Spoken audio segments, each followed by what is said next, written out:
Cualquiera que lea la profecía del Antiguo Testamento muy pronto descubre que los profetas hicieron muchas predicciones. Y si se le pregunta a las personas por qué hay muchas predicciones en los profetas, dirán simplemente que era para hablarnos acerca del futuro. Aprenderemos en esta lección que los profetas no hicieron predicciones principalmente para informarnos del futuro, sino más bien dieron predicciones para animar al pueblo de Dios a formar el futuro. Hemos titulado esta lección El propósito de las predicciones, porque vamos a explorar por qué hablaron los profetas acerca del futuro. Para descubrir el propósito de las predicciones, vamos a explorar 4 tópicos diferentes. Primero, cómo entendieron la soberanía divina sobre la historia. Segundo, lo que creyeron los profetas acerca de sus predicciones y contingencias humanas. Tercero, cómo entendieron las certezas de sus predicciones. Y cuarto, ¿cuáles fueron los objetivos de las predicciones en la profecía del Antiguo Testamento? Veamos primero cómo la soberanía de Dios sobre la historia moldeó el entendimiento de las predicciones de los profetas. ¿Has notado alguna vez que los cristianos, como toda la gente, tienden a ir a los extremos? O comemos demasiado o comemos muy poco, o hacemos demasiado ejercicio o no hacemos casi nada. Bueno, pues algo parecido sucede también en teología. Muchas veces cuando pensamos en conceptos teológicos, vamos a los extremos. Y esto es especialmente cierto con el asunto de la soberanía de Dios.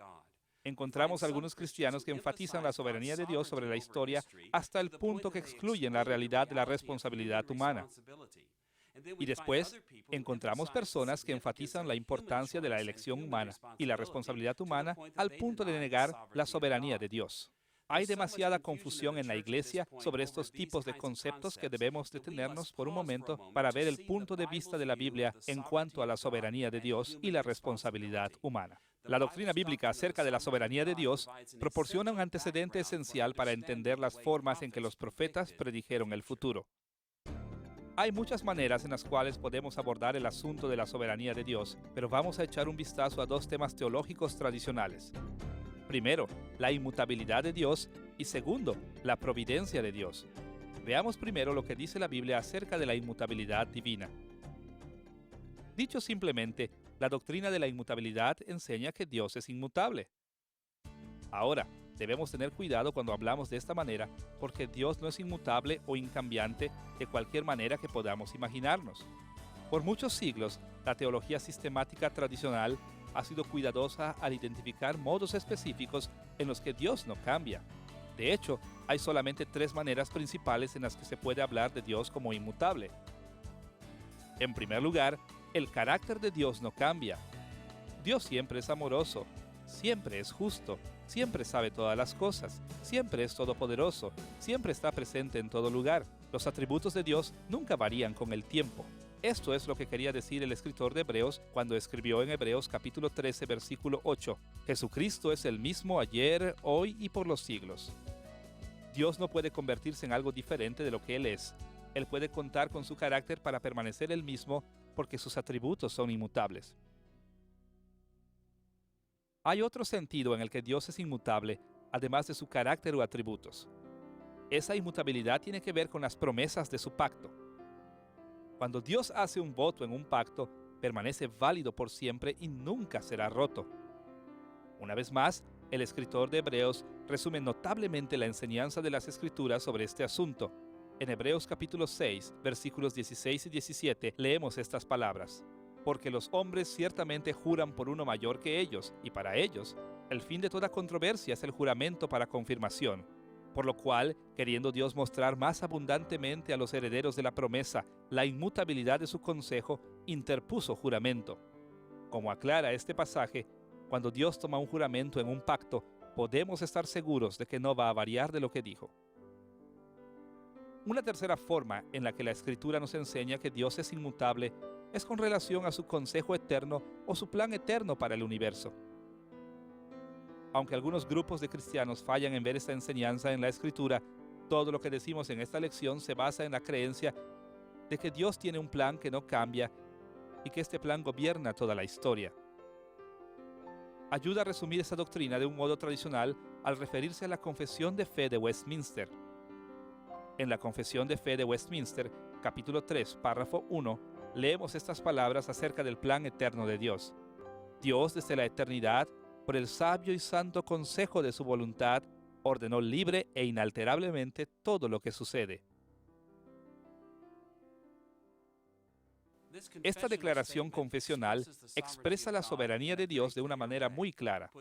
Dicho simplemente, Dios tiene un plan para el universo. Es extenso y no falla. El apóstol Pablo habló de este plan de Dios en sus epístolas. Por ejemplo, en Efesios capítulo 1, versículo 11, escribe estas palabras: conforme al propósito del que hace todas las cosas según el designio de su voluntad. Según el apóstol, Dios tiene un plan que incluye todo y Dios hace todas las cosas de acuerdo a ese plan. El profeta Isaías habló de este plan de Dios que abarca todo. En Isaías capítulo 46, versículos 9 al 11, leemos estas palabras del profeta: porque yo soy Dios, y no hay otro Dios, y nada hay semejante a mí, que anuncio lo por venir desde el principio, y desde la antigüedad lo que aún no era hecho, que digo, mi consejo permanecerá, y haré todo lo que quiero, que llamo desde el oriente al ave, y de tierra lejana al varón de mi consejo. Yo hablé, y lo haré venir, lo he pensado, y también lo haré. Es muy importante entender que los profetas creían en la doctrina bíblica de la inmutabilidad de Dios. Dios no cambia en su carácter, en sus promesas pactuales y en su plan eterno para el universo. Y así que no importa lo que sucediera en la historia de Israel, los profetas entendieron que Dios siempre sería verdadero con relación a su carácter. Ellos entendieron que siempre guardaría firmes sus promesas pactuales y también sabían que el consejo de Dios y su control sobre todas las cosas nunca fallarían. Al leer los profetas, descubriremos que muchas cosas terribles sucedieron, pero esta confianza en la inmutabilidad de Dios siempre lo sostenía. Habiendo visto que la inmutabilidad de Dios formó un antecedente para las predicciones proféticas, también debemos recordar el otro lado de la moneda. La doctrina de la inmutabilidad de Dios debe balancearse con la doctrina de la providencia de Dios. La providencia de Dios puede definirse como el involucramiento activo de Dios en la historia al llevar a cabo su plan eterno para el universo. De acuerdo a las Escrituras, Dios no se distancia de su creación, simplemente observando que se lleve a cabo su plan inmutable. Más bien, Él tiene un papel para Él mismo en su plan eterno. Es por esta razón que la Biblia habla con frecuencia de Dios como el Dios viviente. Es porque es un actor en el escenario de la historia y constantemente interactúa con su creación en providencia. Una vez más, la Confesión de Fe de Westminster puede ayudarnos a entender esos asuntos claramente. En el capítulo 5, párrafo 2, leemos estas palabras acerca de la providencia de Dios. Aunque con respecto a la presciencia y los decretos de Dios, quien es la primera causa, todas las cosas sucederán inmutable e infaliblemente, sin embargo, por la misma providencia las ha ordenado de tal manera que sucederán conforme a la naturaleza de las causas secundarias, sea necesaria, libre o contingentemente. Aquí vemos, primero, que desde una perspectiva interna, el plan de Dios se cumplirá sin falla, inmutable e infaliblemente. Pero también vemos que desde una perspectiva providencial histórica, Dios cumple su plan interactuando con su creación de diferentes maneras. Él interactúa con segundas causas o causas a criaturas en 3 diferentes formas, por lo menos. Dios cumple su plan ordenando los acontecimientos para que siga uno al otro, necesaria, libre y contingentemente. Estas distinciones son importantes, así que vamos a analizarlas un poco. Algunas veces la providencia de Dios causa que sucedan las cosas necesariamente. Los acontecimientos que tengo en mente aquí son cosas que se llevan a cabo de acuerdo a las leyes regulares de la naturaleza, leyes como la ley de la gravedad. Las leyes de la naturaleza proporcionan modelos de providencia predecibles y necesarios. Sin embargo, al mismo tiempo, la confesión de fe también establece que algunos acontecimientos ocurren libremente. En otras palabras, parecen al azar desde un punto de vista humano. Tirar los dados, los pronósticos del tiempo y otras cosas en la vida están bajo el control de Dios en última instancia, pero parecen, desde un punto de vista humano, que son al azar o no tienen asociación alguna. Finalmente, la confesión de fe nos dice que algunas cosas suceden en la historia contingentemente. Claro, Dios siempre está a cargo de todos estos acontecimientos, pero Él controló la dirección de la historia en estos casos al interactuar con las contingencias de las elecciones humanas. Los profetas no creían únicamente que el plan eterno de Dios sería cumplido absolutamente sin falla alguna, sino que también creían que el plan de Dios involucraba la elección humana y la reacción humana. Este hecho juega un papel tan central en el ministerio profético que debemos analizarlo cuidadosamente. Con el antecedente en mente de inmutabilidad y providencia divinas, podemos dirigirnos ahora a nuestro segundo tema, las predicciones y las contingencias. Hasta aquí hemos visto que algunas veces Dios cumple su plan eterno a través de las eventualidades de la elección humana. Aquí, lo que vamos a ver es que estos tipos de contingencias humanas tuvieron un efecto significativo en las predicciones de la profecía del Antiguo Testamento. Algunas veces, la elección humana, interviniendo entre la predicción profética y el cumplimiento de esa profecía, podía tener una influencia significativa en el desenlace de la historia. Para explorar la relación entre las predicciones y las contingencias, necesitamos tocar dos asuntos. Primero, los patrones generales que nos enseña la Biblia a esperar y, segundo, algunos ejemplos específicos de esta dinámica. Veamos primero el modelo básico o general que involucraba predicciones y contingencias históricas. Quizá el mejor pasaje en los profetas que nos puede ayudar a ver este patrón general es Jeremías capítulo 18, versículos 1 al 10. Este pasaje es tan importante que debemos analizarlo cuidadosamente. Debemos tocar tres aspectos de este pasaje. Primero, la observación de Jeremías en capítulo 18, versículos 1 al 4. Segundo, la explicación del Señor en los versículos 5 y 6.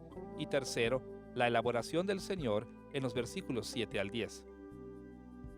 Escuchemos primero la observación de Jeremías en los versículos 1 al 4.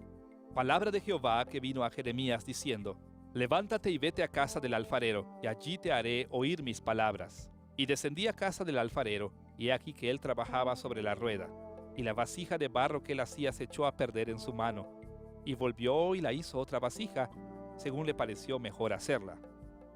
Dios le dice a Jeremías: anda a casa del alfarero. Jeremías entró en la casa del alfarero, donde lo vio trabajando en el barro de una manera y después cambiando su diseño cuando vio que el barro se echó a perder. El alfarero trabajó con el trozo de barro, moldeándolo como mejor le parecía. La observación de Jeremías en la casa del alfarero tuvo un valor simbólico importante que Dios quería que viera Jeremías. Así, en los versículos 5 al 6, el Señor le dijo a Jeremías la importancia de esta experiencia. Entonces vino a mí palabra de Jehová diciendo: ¿No podré yo hacer de vosotros como este alfarero, oh casa de Israel? Dice Jehová: he aquí que como el barro en la mano del alfarero, así sois vosotros en mi mano, oh casa de Israel. Este pasaje dice, como muchos en la Biblia, que el alfarero representaba al Señor y el barro representaba a Israel. Como lo aclara este pasaje, Dios se reservó el derecho de hacer lo que le parecía mejor con su pueblo, de la misma manera en que el alfarero lo hacía con su barro. Claro, como hemos visto, Dios nunca violaría su carácter inmutable, ni sus pactos, ni su plan eterno.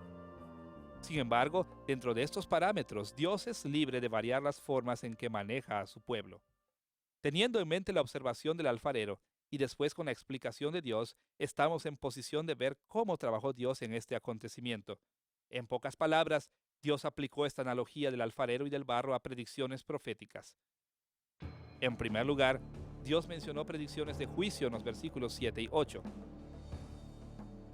En un instante hablaré contra pueblos y contra reinos para arrancar y derribar y destruir.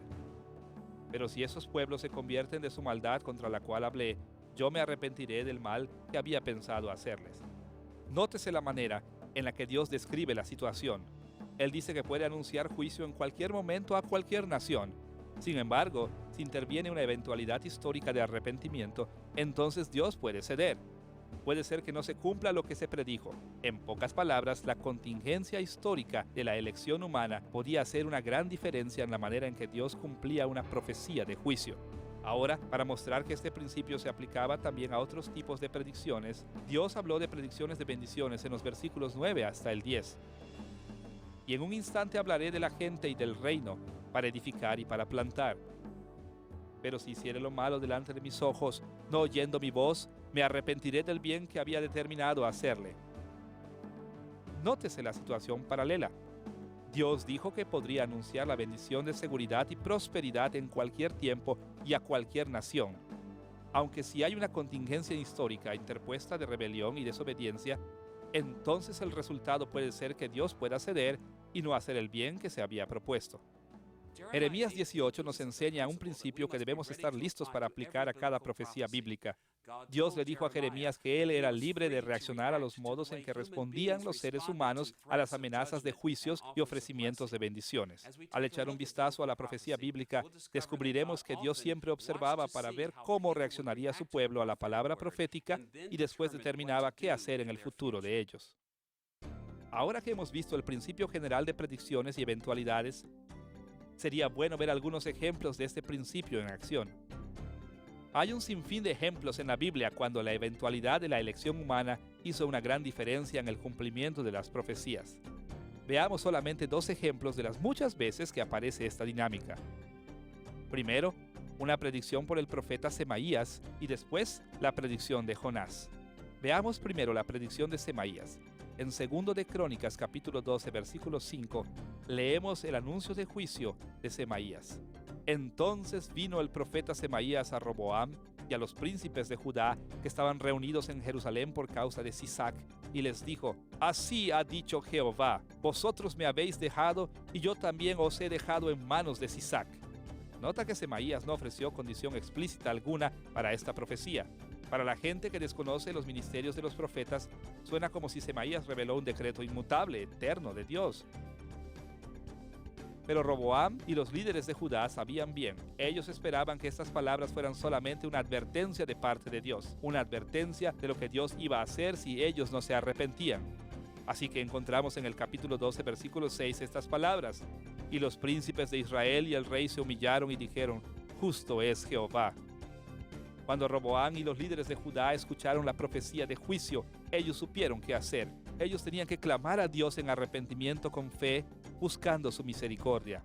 Al continuar leyendo este pasaje, nos damos cuenta de que la contingencia histórica interventora de la oración humilde tuvo un efecto dramático en el cumplimiento de la predicción de Semaías. De hecho, Semaías mismo reconoce este efecto. Escuchemos lo que dijo después de que los líderes se arrepintieron. En los versículos 7 y 8 leemos estas palabras: Y cuando Jehová vio que se habían humillado, vino palabra de Jehová a Semaías diciendo: Se han humillado, no los destruiré, antes los salvaré en breve, y no se derramará mi ira contra Jerusalén por mano de Sisac.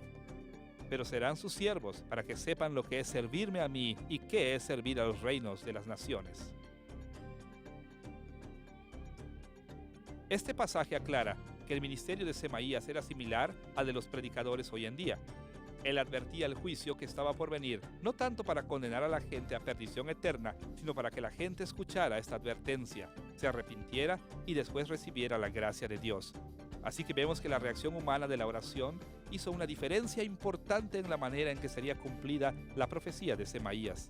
En este caso, la profecía de Semaías no fue completamente invertida, pero fue modificada o suavizada, de tal manera que el ataque en contra de Jerusalén no fue tan grande como lo hubiera sido.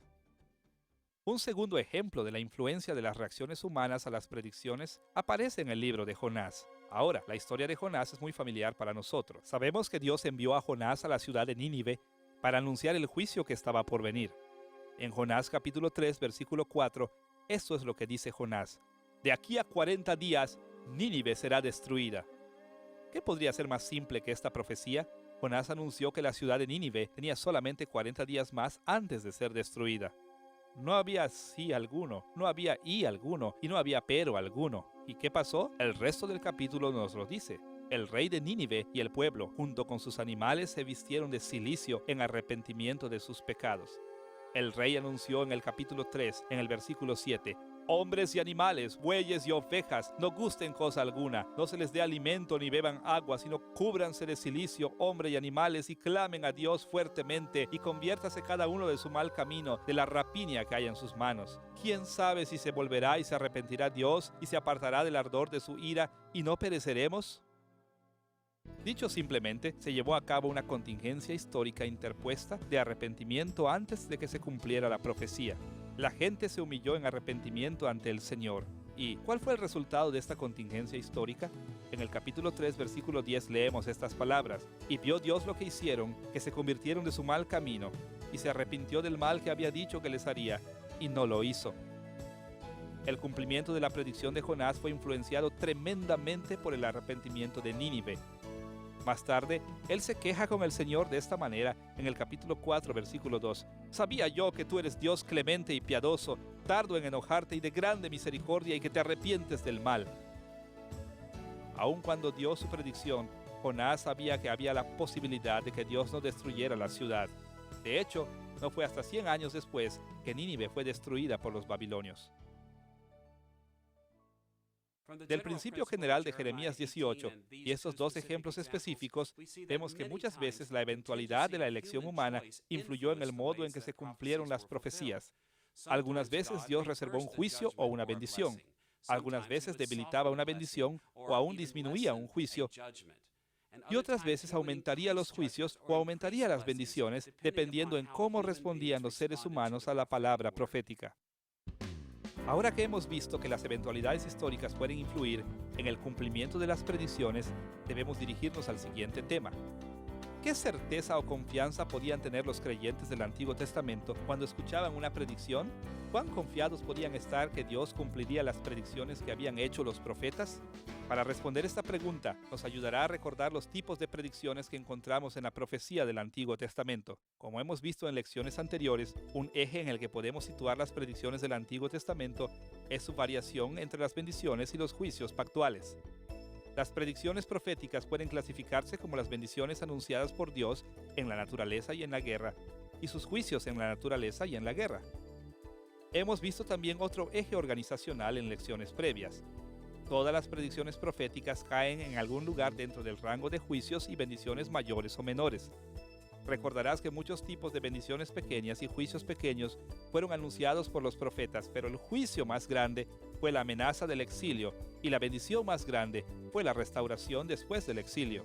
Este acercamiento básico a las predicciones proféticas nos ayuda a ver en una ojeada el mensaje básico que dieron los profetas a sus audiencias originales. Sin embargo, aquí necesitamos agregar una tercera dimensión a nuestra organización de las predicciones proféticas. Los profetas del Antiguo Testamento no solamente le hablaban a sus oyentes de las bendiciones y juicios mayores o menores, también indicaban, de una u otra manera, el nivel de la determinación de Dios para llevar a cabo esos juicios. En un extremo del espectro, los profetas les decían a sus oyentes que Dios tenía un nivel muy bajo de determinación para llevar a cabo un escenario particular. En el otro extremo del espectro, indicaban que Dios estaba muy determinado a llevar a cabo las predicciones. Es muy importante recordar que, cuando los profetas hablan de Dios teniendo un alto o bajo nivel de determinación para llevar a cabo una profecía, están hablando de Él en términos netamente humanos. En términos del plan inmutable y eterno, Dios siempre cumple todo lo que desea. Pero cuando Dios estaba interactuando con las criaturas humanas y consumando su plan en providencia, algunas veces Él reveló que su determinación era muy alta y otras veces muy baja. Hay muchas maneras de abordar esta dimensión de las predicciones del Antiguo Testamento, pero vamos a señalar 4 puntos diferentes en el espectro de la determinación de Dios. En primer lugar, los profetas hicieron un buen número de profecías que revelan que Dios no había comprometido la historia hacia una dirección u otra. Ellos hicieron esto al calificar sus predicciones con condiciones explícitas. Condiciones explícitas en forma de enunciados de sí entonces aparecen muchas veces en los profetas del Antiguo Testamento. Por ejemplo, en Isaías capítulo 1, versículos 19 al 20, leemos esta predicción condicional. Si quisiereis y oyereis, comeréis el bien de la tierra.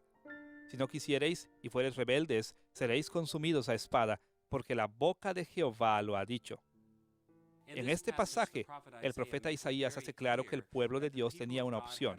Si se sometían al Señor, serían bendecidos, pero si no lo hacían, serían juzgados. Muchas veces, los profetas indican estos tipos de condiciones para que la gente sepa que Dios todavía está abierto a la dirección que tomaría la historia. Y esta dirección sería determinada por los tipos de elecciones que ellos hicieran. Un segundo punto, junto al eje de la determinación, aparecen las predicciones incondicionales. Estos pasajes son declaraciones simples acerca del futuro.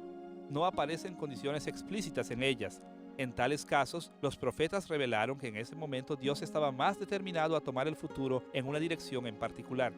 Pero sabemos por los desenlaces de esas predicciones que niveles más altos de respuesta humana podían hacer girar los acontecimientos en direcciones diferentes. Ya hemos visto un ejemplo de este tipo de predicción en Jonás capítulo 3, versículo 4. El profeta dijo estas palabras: de aquí a 40 días, Nínive será destruida. No hay condiciones explícitas en esta profecía, y el profeta Jonás hace claro que Dios estaba determinado a destruir la ciudad. Aún así, el arrepentimiento notable y extenso dentro de la ciudad de Nínive causó que Dios retardara su juicio en contra de esa ciudad. Las bendiciones pactuales también aparecen en forma de predicciones incondicionales. Escuchemos lo que dijo Ageo a Zorobabel en Ageo capítulo 2, versículos 21 al 23. Habla a Zorobabel, gobernador de Judá, diciendo: Yo haré temblar los cielos y la tierra, y trastornaré el trono de los reinos, y destruiré la fuerza de los reinos de las naciones. En aquel día, dice Jehová de los ejércitos, te tomaré, oh Zorobabel, hijo de Salatiel, siervo mío, dice Jehová, y te pondré como anillo de sellar, porque yo te escogí, dice Jehová de los ejércitos. Este pasaje aclara que Dios estaba listo para destruir las naciones que rodeaban a Israel y hacer a Zorobabel rey sobre su pueblo. No hay condiciones explícitas, aunque sabemos que esto nunca sucedió.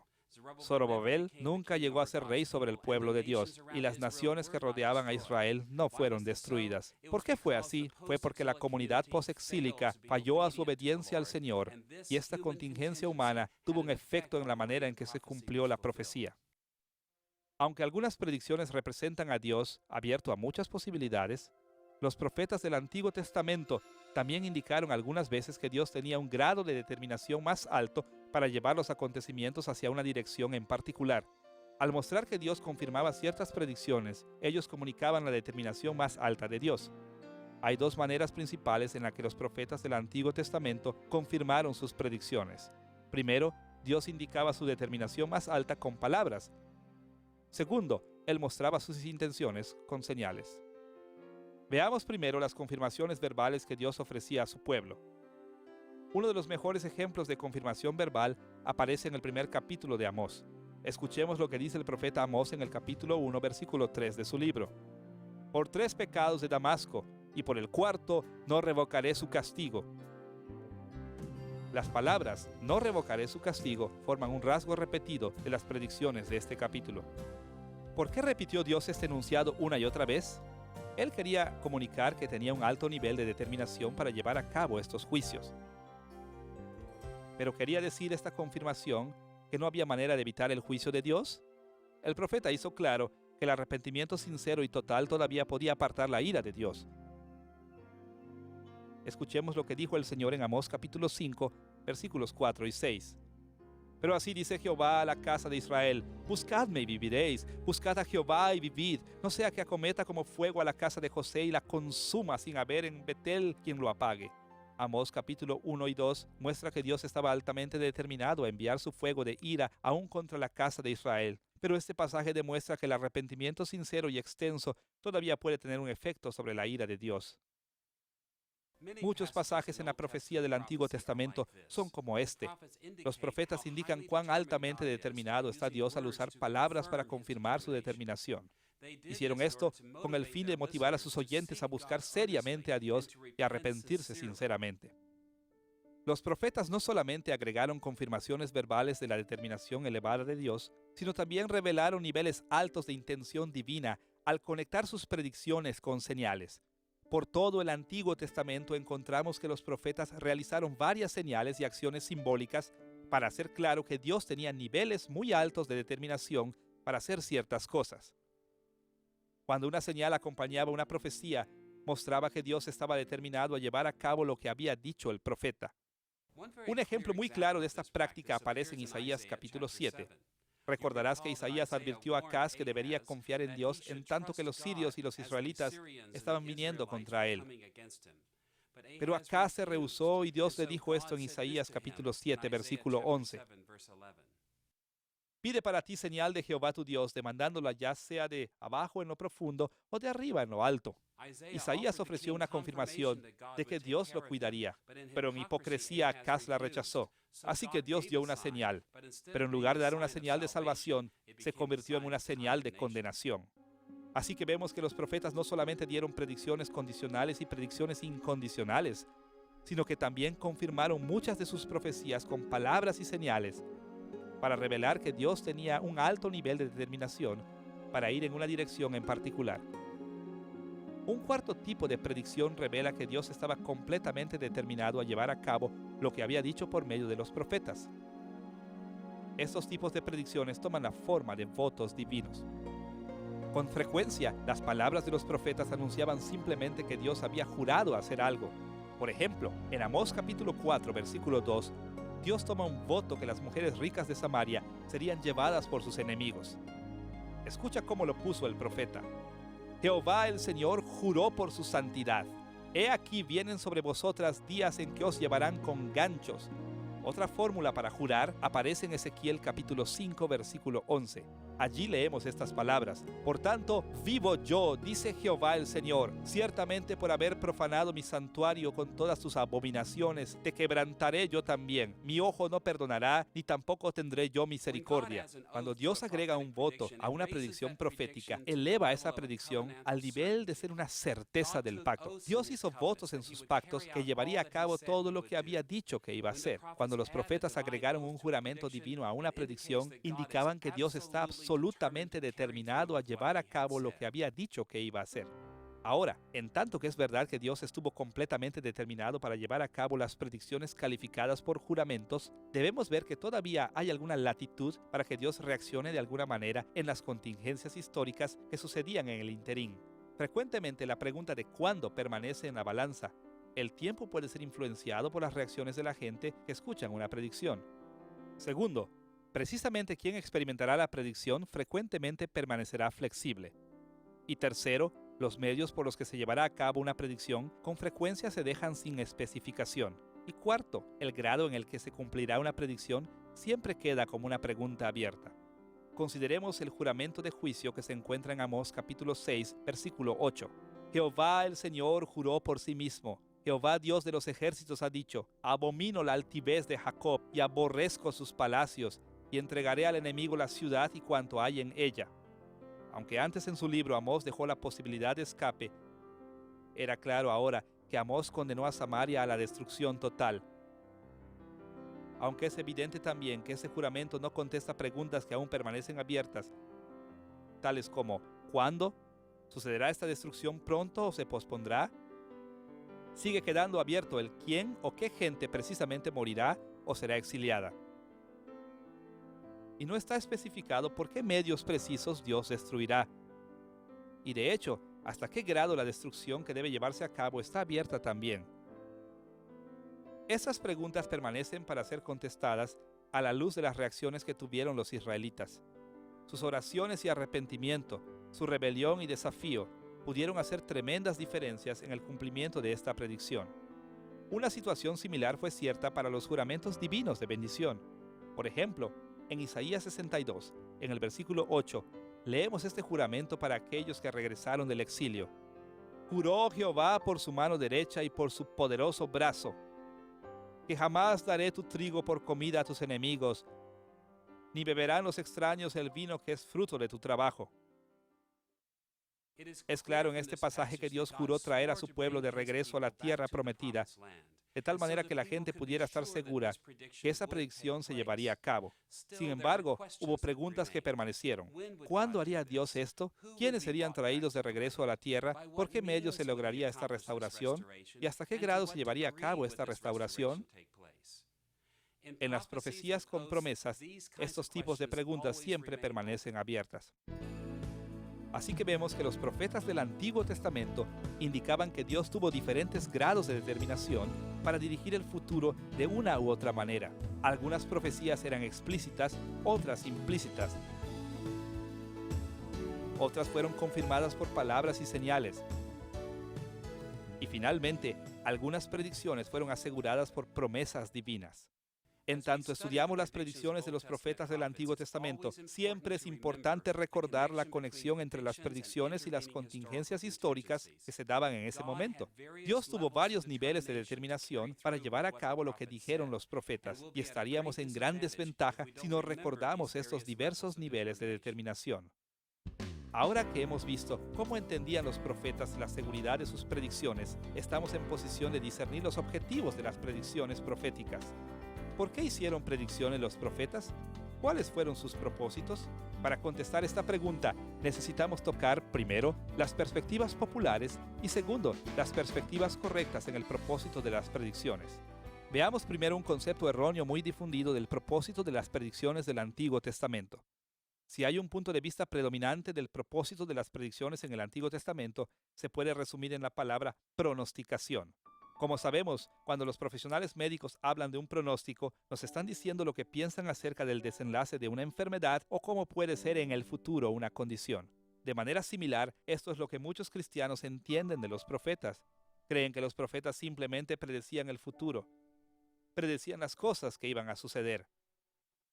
Ahora, hay un elemento de verdad en este punto de vista. Los profetas revelaban que, en cualquier tiempo, Dios estaba determinado a ir en una u otra dirección, aunque debemos recordar siempre que las contingencias históricas inmediatas pudieron tener efectos significativos en el modo en que se cumplieron las profecías. Un pasaje tras esta preocupación popular de la pronosticación es Deuteronomio capítulo 18, versículos 20 al 22. En este pasaje Moisés declaró un criterio para que Israel pudiera determinar si un profeta era un verdadero o falso profeta. El versículo 21 se refiere a una pregunta que hace Moisés a favor de los israelitas. Y si dijeres en tu corazón, ¿cómo conoceremos la palabra que Jehová nos ha hablado? El versículo 22 da la respuesta a esa pregunta. Si el profeta hablara en nombre de Jehová y no se cumpliere lo que dijo, ni aconteciere, es palabra que Jehová no ha hablado. Con presunción le habló el tal profeta, no tengas temor de él. Un concepto erróneo muy difundido de este pasaje dice algo así. Si un verdadero profeta del Señor dice algo, entonces eso debe de suceder tal y como lo dijo. Pero para aplicar apropiadamente la prueba de Moisés de un verdadero profeta, debemos recordar lo que ya hemos visto en esta lección. No debemos acercarnos a las palabras de los profetas a la ligera. Tenemos que considerar las intenciones detrás de las predicciones proféticas. Cuando los profetas hablaron, ellos no siempre trataron de dar la impresión de que lo que estaban prediciendo era absolutamente seguro. Sus palabras revelaron, algunas veces explícitamente y otras implícitamente, que las reacciones humanas pudieron influenciar el cumplimiento de una predicción.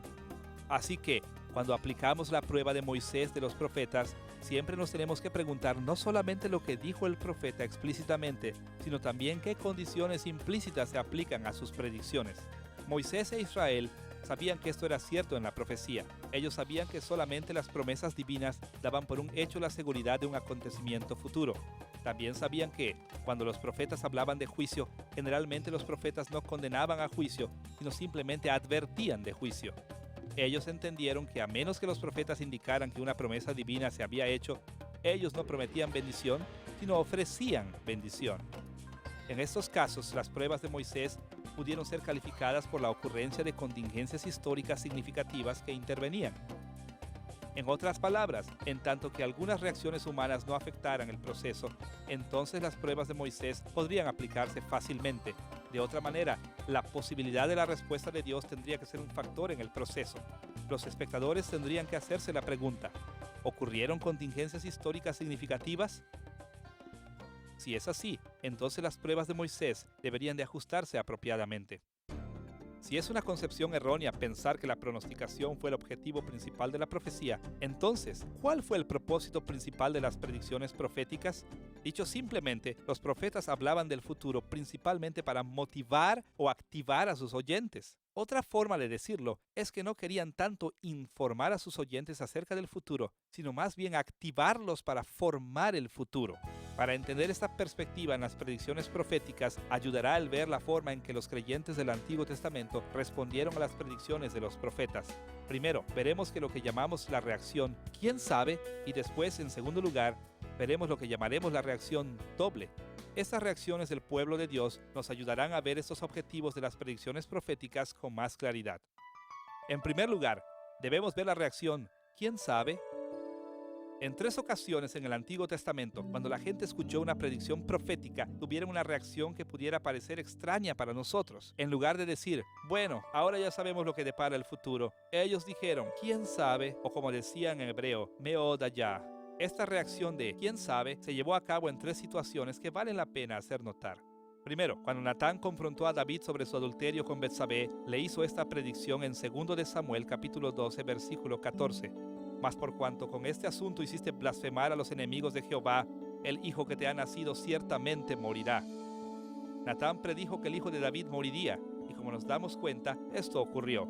Pero más tarde David explicó a la gente de su corte lo que estaba pensando después de que Natán había dado su predicción, pero antes de que el niño hubiera muerto. Él dijo estas palabras en 2 de Samuel 12, versículo 22. Viviendo aún el niño, yo ayunaba y lloraba diciendo, ¿quién sabe si Dios tendrá compasión de mí y vivirá el niño? Mas ahora que ha muerto, ¿para qué he de ayunar? ¿Podré yo hacerle volver? Yo voy a él, mas él no volverá a mí.